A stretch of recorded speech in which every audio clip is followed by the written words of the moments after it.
మహిళలకు సంబంధించి చెప్పేటప్పుడు ఎప్పుడైనా సరే ఆకాశంలో సగం అంటూ పోలుస్తుంటాం. బట్ ఆకాశంలో సగం కాదు, అన్నీ తానై ఒక మహిళ అనుకుంటే ఏదైనా సాధించగలదని చెప్పొచ్చు. సో మహిళా దినోత్సవం సందర్భంగా సాక్షి టీవీ ఒక ప్రత్యేకమైనటువంటి మహిళ గురించి చెప్పేటువంటి ప్రయత్నం చేస్తుంది. కండక్టర్ జాబ్ చేసేటువంటి మహిళలు ఎలా వాళ్ళ లైవ్లీహుడ్ ఎట్లా కొనసాగుతుంది, సో ఎలా ఫ్యామిలీని ఎలా బ్యాలెన్స్ చేసుకుంటారు, ఉదయం నుంచి సాయంత్రం డ్యూటీ దిగేంత వరకు ఎలా ఉంటుంది వాళ్ళ ప్రస్థానం, అంటే ఎలా జరుగుతుంది అనేది తెలుసుకునేటువంటి ప్రయత్నం చేద్దాం. మనం గాయత్రి జీడిమెట్ల డిపోలో కండక్టర్గా పనిచేస్తున్నారు. సుదీర్ఘకాలం అంటే దాదాపుగా 25 సంవత్సరాలు కండక్టర్గా తన జీవితాన్ని ఆల్మోస్ట్ ఇంట్లో ఎంత ఉందో అక్కడ కూడా జాబ్లో కూడా అంతే స్పెండ్ చేసినటువంటి మహిళ ఆవిడని అడిగి తెలుసుకునేటువంటి ప్రయత్నం చేద్దాం. సో నమస్తే అమ్మ, మేము సాక్షి టీవీ నుంచి వచ్చాము. మనం అనుకుంటాం అంటే కండక్టర్ లైఫ్ ఎట్లా ఉంటుంది ఏంటి అనేది, అందులో మహిళలు ఎక్కువగా ఉన్నప్పుడు ఎట్లా ఉంటుంది ఏంటనేది మేము ఒక చెప్పే ప్రయత్నం చేస్తున్నాము. సో దాంట్లో మీ రెగ్యులర్ యాక్టివిటీ ఎట్లా స్టార్ట్ అవుతుంది రోజు అనేది ఇప్పుడు చూద్దాము. అందరు ఎంప్లాయీస్ లాగా లేడీ ఎంప్లాయీస్ ఎట్లా ఉంటారో మాకు కూడా అట్లానే ఉంటుందండి. కాకపోతే మా టైమింగ్స్ డిఫరెంట్. అదేంటంటే 24 అవర్స్ రన్నింగ్ కాబట్టి టైమింగ్స్ డిఫరెంట్గా ఉంటాయి. ఒక సాఫ్ట్వేర్ వాళ్ళలాగా ఈ టైమింగ్స్ అనేది ఏమి ఉండదు. పర్టికులర్గా నా సర్వీస్ వచ్చిన టైమింగ్స్ ఏమో మార్నింగ్ 7 o'clock. కాకపోతే బయలుదేరేది 6 o'clockకి బయలుదేరుతాం కాబట్టి 4 o'clock లెక్సి ఇంట్లో పనులు చేసుకుని పిల్లలకి రెడీ చేసుకుని వాళ్ళకి పెట్టుకుని వెళ్తాము. ఎట్లా స్టార్ట్ అవుతుంది జనరల్గా? మార్నింగ్ 4 o'clock ఎట్లా స్టార్ట్ అవుతుంది, ఎక్కడి నుంచి స్టార్ట్ అవుతుంది? మాది వాకిల్ ఊడ్చినాక ఇంకా వంట చేసుకుంటేనే బాక్స్ తీసుకెళ్ళాం. ఎందుకంటే టోటల్గా బయట తినలేము అనమాట. కంపల్సరీ వంట చేసుకోవాల్సింది. చలో మీ వంట దగ్గర నుంచే చూపించే ప్రయత్నం చేద్దాం. అంటే ఆలూ కర్రీ చేద్దాం అనుకున్నాను, ఇదైతే తొందరగా అవుతుందని.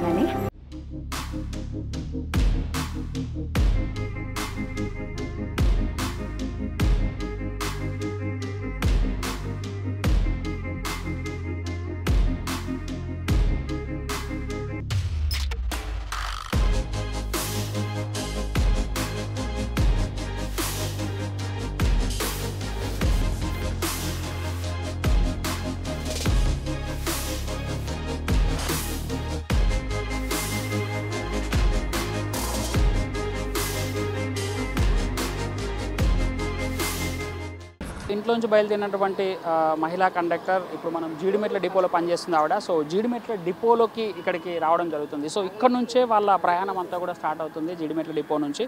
సో ఆల్మోస్ట్ ఇక్కడ ఈ డిపోలోకి వచ్చేసరికి దాదాపుగా 70 మందికి పైగా మహిళా కండక్టర్లు ఉన్నారు. ఇక్కడ నుంచే వాళ్ళ డైలీ రొటీన్ కార్యక్రమం స్టార్ట్ అవుతుంది.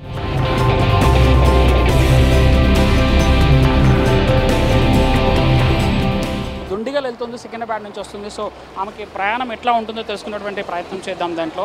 సో మేడం ఎలా సాగుతుంది మీ ప్రయాణం? సో ఉదయం వచ్చారు పొద్దున్నే, సో ఎన్ని ట్రిప్పులు తిరిగారు, ఎట్లా ఉంది పరిస్థితి?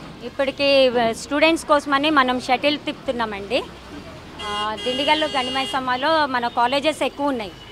ఇక పిల్లల కోసం అని చెప్పేసి షటిల్ ఎక్కువ తిప్పుతున్నామండి మనం కాలేజెస్ కోసమని. ఆ టైమింగ్ వరకు కాలేజ్ వరకు తిప్పేసి తర్వాత కాలేజ్ టైం అయిపోయినాక మనం సికింద్రాబాద్ దిండిగల్లో నడుపుతున్నామండి. సంవత్సరాల నుంచి మీరు దీంట్లో పనిచేస్తున్నారు. సో ఇప్పుడు ఈ మధ్య కాలంలో చూస్తే మహిళలకు ఫ్రీ టికెట్ పెట్టిన తర్వాత విపరీతంగా రష్ వస్తున్నారు కదా, అంటే ఏమైనా ప్రాబ్లం ఫేస్ చేస్తున్నారా, ఎట్లా ఉంది? అంటే మహిళలకు ఫ్రీ టికెట్ ఇచ్చారు కాబట్టి చాలా ఎక్కువ మంది మహిళలు వస్తుంటారు. మీరు మహిళగా ఎట్లా చెప్పొచ్చు? కూడా చాలా హ్యాపీగా ఉందండి. ఇంతకు ముందే ఏంటంటే ఖాళీగా ఉంది బండి, చాలా ఇదన్నట్టు ఉండేది. ఇప్పుడు మాకేంటంటే మేము వాళ్ళకి చేసినాము, సేవ చేస్తున్నట్టు ఉన్నది. మాకు కూడా బండి ఫుల్ ఉందంటే మాకు కూడా హ్యాపీగానే ఉంది. కొంత స్టూడెంట్స్ ఉంటారు, కొంతమంది పోకరులు ఎక్కుతుంటారు. సో ఇట్లాంటివి ఏమన్నా మీ కెరియర్లో అట్లాంటి ఏమైనా ఇష్యూస్ ఫేస్ చేశారా? ఎట్లా సాల్వ్ చేసుకోగలిగారు ఇవన్నీ? ఏంటంటే మన దగ్గర స్టార్టింగ్లో ఫస్ట్ బ్యాచ్ వచ్చినప్పుడే కొంచెం పిల్లలకి కొత్తగా అట్లా ఇట్లా ఉండేది, ఇదే కానీ కొంచెం ఒక 1 year అయ్యేసరికి వాళ్ళకి కూడా తెలిసిపోయిందండి. లేడీ కండక్టర్స్ వస్తారు, మనం పక్కకు జరగాలి ఇవ్వాలి అన్నట్టు వాళ్ళకి కూడా పిల్లలు కూడా చాలా అడ్జస్ట్మెంట్ అయిపోయారు. స్టూడెంట్స్ వాళ్ళంతా కూడా, జెంట్స్ కూడా ఏంటంటే లేడీ కండక్టర్ వస్తుంది కదా అని చేంజ్ ఇవ్వడం కానీ వాళ్ళు కొంచెం మనకి సపోర్ట్ చేయగా ఉండడం కానీ బాగుందండి.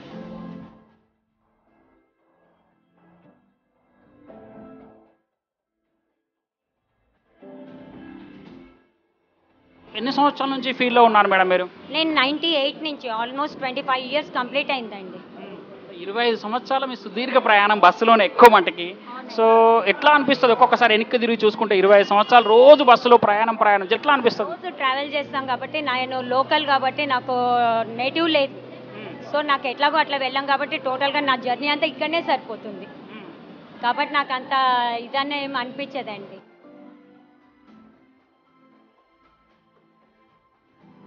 లాంగ్ రూట్ వెళ్ళే బస్సులలో అయితే మనకు ఒక మహిళలకు ఒక కండక్టర్కి ఒక సీట్ ఉంటుంది, కండక్టర్ వైదర్ మహిళ అయిన పురుష. బట్ ఇట్లాంటి బస్సులలో ఉండవు కదా, ఎట్లా అనిపిస్తుంది ఫుల్ ట్రాఫిక్ ఉన్నప్పుడు టికెట్ కొట్టడం అనేది? కొంచెం ఆల్మోస్ట్ దగ్గర 4-5 స్టాప్స్ దగ్గరకు వచ్చేస్తున్నప్పుడు కొంచెం ఖాళీ అవుతుందండి, ఎక్కడో ఒక సీట్ ఖాళీ అవుతుంది. అంతగా పెయిన్ అనిపిస్తే కూర్చోవడం, లేదంటే అలవాటు అయిపోతుందండి. 8 అవర్స్ అయితే ఏం ప్రాబ్లం ఉండదండి. ట్రాఫిక్ జామ్ అయిపోయి ఇంకా ఒక గంట లేటు అని అంటే కొంచెం అనిపిస్తుంది, కానీ కాళ్ళు 8 అవర్స్కి అలవాటు పడిపోయినాయి సార్. హ్యాపీగానే నడుస్తుంది మీకు? హ్యాపీగానే ఉందండి, ఎందుకంటే ముందు నుంచి కూడా నాకు సోషల్ సర్వీస్ అనేది ఇంట్రెస్ట్ ఉంటుంది, అందుకని చెప్పేసి నాకు పెద్ద ఇది అనిపించలేదు సార్. ఇప్పుడు ఇట్లాంటి కండక్టర్ జాబ్లు చేయాలనుకున్న వాళ్ళకి చాలా మంది ఏంటంటే అరే చాలా తిరగాల ఇదంతా ఉంటుంది ఎట్లా భయపడుతుంటారు కదా మహిళలు, అట్లాంటి వాళ్ళకి ఏం చెప్తారు? మేము ఎంకరేజ్ చేస్తామండి, అడుగుతూ ఉంటారు అప్పుడప్పుడు, మేడం ఏమన్నా పోస్టులు పడితే చెప్పండి అని అడుగుతూ ఉంటారు. వాళ్ళందరికీ మేము చెప్తూ ఉంటాం, బాగానే ఉంటుందమ్మా, కొంచెం అలవాటు అయిపోతే కనుక బాగానే ఉంటుంది, ఇది వేరే చోట ఇంకా జాబ్స్ అనేది ఎక్కువ ఏం లేవు కదా, ఆప్షన్ వస్తే కనుక తీసుకోండి అమ్మా అని చెప్పే చెప్తామండి.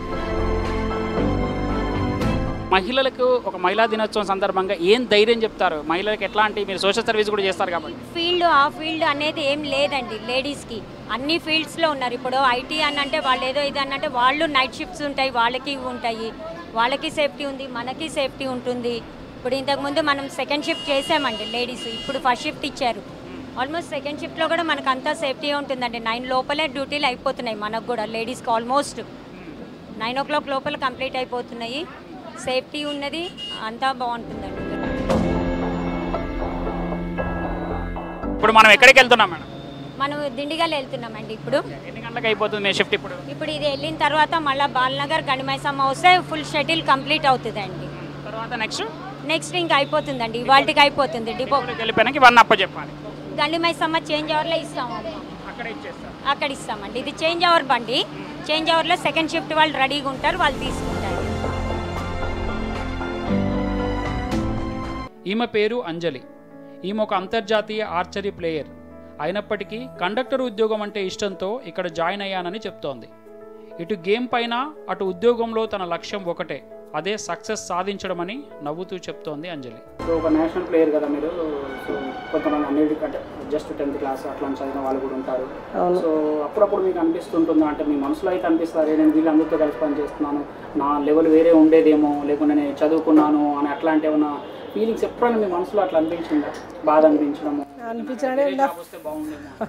అనిపించింది. అంటే ఫ్రెండ్స్ ఉన్నారు, నా ఫ్రెండ్స్ అందరూ అయ్యారు ఉన్నారు, అందులో ఇందులో జనయం ఉండే కదా సర్టిఫికేట్స్, ఇంకా ట్రై చేయొచ్చు కదా అనేసి జాయిన్ అయినాను. ఇప్పుడు మళ్ళీ చిన్న పిల్లలు ఉండే, ఇంకా ట్రై చేయడానికి లేదులే అని గేమ్ మీద ఎట్లా ఫోకస్ చేస్తున్నారు మీరు? ఏమంటే ఈవినింగ్ వెళ్తాను, మా హస్బెండ్ సపోర్టింగ్ ఉంది. 15 సంవత్సరాలు మీ జర్నీ బాగానే అనిపిస్తుంది. ఇది కూడా పబ్లిక్ సేవ చేయడమే కదా ఒక వంతుకు చూస్తే, అది కూడా బెటరే. ఏదైనా మన ఆలోచించే దాన్ని బట్టే ఉంటుంది సాటిస్ఫైడ్.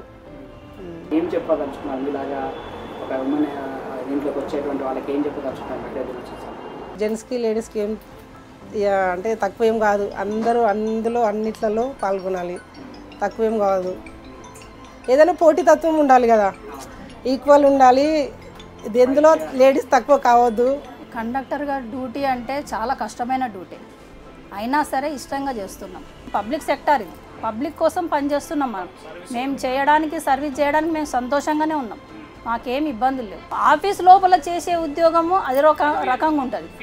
ఈ ఫీల్డ్లో ఏంటంటే మొత్తం ట్రాఫిక్లో ఉంటాం మనం కాబట్టి సహనం అనేది ఉండాలి, ప్రతి ఒక్కరికి సహనం ఉండాలి. ఎంతోమంది ఎన్నో రకాలు అంటారు, మనం ఒక్క కుటుంబం వాళ్ళని చూడము, ఎన్నో కుటుంబాలు చూస్తుంటాం. దానివల్ల మనకు సహనం అనేది ఉండాలి, ఓర్పు అనేది ఉండాలి, వాళ్ళకి సమాధానం చెప్పుకునే పరిస్థితులు మనం చెప్పుకోవాలి. అసలు మాకు ఇన్నేళ్ల నుంచి 25 సంవత్సరాలు చేసినామా అని అనిపించట్లేదు, ఇంకా సంతోషంగా చేస్తాం. మేము రిటైర్మెంట్ వరకు కూడా ఇదే ఉద్యోగం చేయమన్నా చేస్తాం, మాకేం టెన్షన్ లేదు.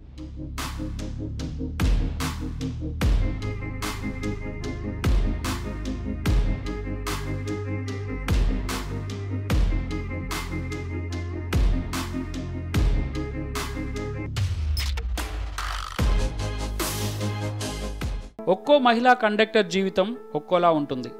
కొందరు కుటుంబ పరిస్థితులను బట్టి ఈ ఉద్యోగంలో జాయిన్ అయితే, ఇంకొంతమంది మహిళలు వారి ఇష్టపూర్వకంగా సేవ చేయాలనే ఉద్దేశంతో ఈ ఉద్యోగంలో చేరామని చెప్తున్నారు. నేను అసిస్టెంట్ మేనేజర్ ట్రాఫిక్ జీడిమెట్ల డిపోలో పనిచేస్తున్నాను. దాదాపుగా మా దగ్గర 70 మంది కండక్టర్లు ఉన్నారు. మహిళలు అన్నాక ఇట్లా ప్రాబ్లమ్స్ ఉంటాయి. వాళ్ళ ఇంట్లో అన్ని పనులు చూసుకోవాలి, మళ్ళీ తర్వాత టైంకి రావాలి. మార్నింగ్ 5:30 నుంచి ఎర్లీ మార్నింగ్ డ్యూటీస్ ఉంటాయి వాళ్ళకి. మేము వాళ్ళకి అంతే వాళ్ళ వెన్నంటూ ఉండి డ్యూటీలో ఏదైనా ప్రాబ్లమ్స్ ఉన్నాయి మా నెంబర్లు ఇస్తాము, మాకు కాల్ చేస్తుంటారు. మామూలుగా మనకు చరిత్ర తెలిసిందే ఏమనంటే ladies strong, womens are strong, ఓపిక ఉంటుంది, తర్వాత అన్నీ సహిస్తారు. కాబట్టి ధైర్యంగా ఇప్పుడు అన్ని రంగాలలో స్త్రీలు ముందుకు వస్తున్నారు. కాబట్టి ఇక్కడ డ్యూటీలో చాలా ధైర్యంగా మా కండక్టర్లు చాలా బాగా డ్యూటీలు చేస్తారు. నా పేరు చంద్రకాంత్ అండి. నేను 18 ఇయర్స్ అవుతుంది సార్ జీడిమెట్ల డిపోలో యాజ్ ఎ కండక్టర్గా వర్క్ చేస్తున్నాను. సాధారణంగా అందరు మహిళల కంటే మాది కొంచెం రిస్కే జాబేనండి. చాలా మటుకైతే ఫిజికలీగా బాగా టైర్డ్ అవుతుంటాము. సమ్ డిఫరెంట్ మెంటాలిటీస్ తోటి మేము రోజు డీలింగ్స్ ఉంటాయి సార్. వాళ్ళతోటి మాట్లాడే విధానం బట్టి చాలా మటుకు వాళ్ళు ఎలా మాట్లాడినా కూడా మేము పాజిటివ్గా తీసుకొని ఏంటంటే సంస్థను కాపాడుకోవాలి కాబట్టి మా వంతు సహాయం చేసుకుంటూ మమ్మల్ని మేము కవర్ చేసుకుంటూ వాళ్ళని కూడా సంతృప్తి పరుస్తున్నాం సార్. నాగలక్ష్మి 2006 కాంట్రాక్ట్ బేసిస్లో వచ్చినాం. నా పర్సనల్ నా ఓన్ ఇంట్రెస్ట్తోనే వచ్చా. మేము అక్కడ ఫస్ట్ స్టార్టింగ్లో ఊర్లో ఉండేది వనపర్తిలో. పిల్లలు ఇక్కడ ఉంటే ఎడ్యుకేషన్ ఉంటే బాగుంటుంది అని చెప్పి వాళ్ళ గురించి ఇది అప్లై చేసుకొని ఇక్కడ జాబ్ వస్తే ఇక్కడ వచ్చాం. స్టార్టింగ్లో లేట్ అవర్స్ అవుతుండే, లేట్ ఉంటుండే 11-12 అవుతుండే. అప్పుడు డ్యూటీలు దిగి మళ్ళీ ఇంటికి పోవాలంటే కూడా చాలా ప్రాబ్లం అయింది. ఇక తర్వాత కొంచెం ఎర్లీ అవర్స్ వేసిండ్రు ఇప్పుడైతే లేడీస్కి ఇంకా మార్నింగ్ డ్యూటీలు వేసిండ్రు కాబట్టి మంచిగా బాగుంది. సాఫ్ట్వేర్ ఇంజనీర్ చేస్తున్నాడు పెద్ద బాబు, చిన్న బాబు బయటికి వెళ్ళిండు, కెనడా వెళ్ళిండు. ఈ ఆర్టీసీలకు నేను రాబట్టికే మా పిల్లల్ని ఇక్కడ చదివించుకొని ఇంత మంచిగా చదువుకుంటున్నారు కదా అని వాళ్ళు మంచిగా చదువుకుంటుంటే ఈ కష్టం అనేది కనపడట్లేదు అనమాట మాకు. అట్లా వెళ్ళిపోయింది. వద్దులే మమ్మీ అంటారు కానీ వద్దు, మనకు మీకోసమే ఇక్కడికి వచ్చినాం కాబట్టి మంచిగా చేయాలి. ఇంకా 8-9 ఇయర్స్ ఉంది అంతే నా డ్యూటీ. మేము పబ్లిక్ సర్వీస్ చేయాలనే ఉద్దేశంతో ఫస్ట్ ఇక్కడికి వచ్చినాం. బట్ వచ్చినప్పుడు మాకు ఎంకరేజ్మెంట్ కానీ ఏమీ లేకునేది. కానీ తర్వాత మా అధికారులు వాళ్ళు డ్రైవర్స్ కండక్టర్స్ పై ఉన్నతాధికారులు కూడా లేడీస్కి చాలా సపోర్టివ్గా ఉంటూ ఎంకరేజ్ చేసుకుంటూ మా డ్యూటీస్ని కూడా ఇలా చేయాలి అనుకుంటూ లేట్ అవర్స్ కాకుండా ఎర్లీ అవర్స్ ఇస్తూ they will be cooperated, so mostly cooperated. That's why మేము కూడా ధైర్యంగా డ్యూటీ చేయగలుగుతాం. మీ దగ్గర మహిళా కండక్టర్లు ఎక్కువగా ఉన్నారు కదా, సో వాళ్ళకి ఎట్లాంటి సపోర్టివ్ ఉంటుందండి? సో రెగ్యులర్గా వాళ్ళ డ్యూటీస్ ఎప్పుడు స్టార్ట్ అవుతాయి, ఎట్లా ఉంటుంది వాళ్ళ ప్యాటర్న్, ఎట్లా ఉంటుంది వర్క్ ప్యాటర్న్? జీడిమెట్ల డిపోలో 70 మంది ఒక మహిళలు కండక్టర్గా ఉద్యోగం నిర్వహిస్తున్నారు. వారందరూ కూడా మార్నింగ్ షిఫ్ట్ డ్యూటీలు మాత్రమే ఉంటాయి, ఫస్ట్ షిఫ్ట్ డ్యూటీలు మాత్రమే ఉంటాయి. ఎందుకంటే సెకండ్ షిఫ్ట్ డ్యూటీలల్లో వాళ్ళకి ఈవినింగ్ టైంలో లేట్ అవుతుందని చెప్పి మార్నింగ్ షిఫ్ట్ డ్యూటీలు మాత్రమే వాళ్ళు పెర్ఫామ్ చేస్తారు. వాళ్ళకి ఎటువంటి ప్రాబ్లమ్స్ అవి ఉన్నా కానీ ఇమీడియట్గా వాళ్ళకి సెలవులు కానీ ఇవన్నీ కూడా ఇవ్వటం జరుగుతుంది. నెక్స్ట్ వేరే ఆల్టర్నేటివ్ అరేంజ్ చేయడం జరుగుతుంది.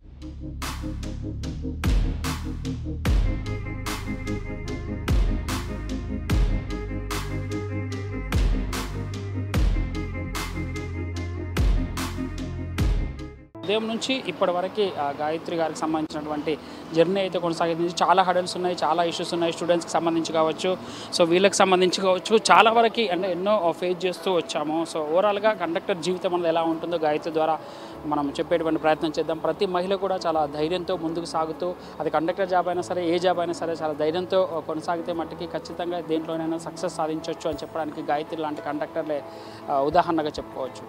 సో మహిళా దినోత్సవం రోజున కండక్టర్లందరికీ సాక్షి నుంచి సాక్షి సలాం చెప్తోంది.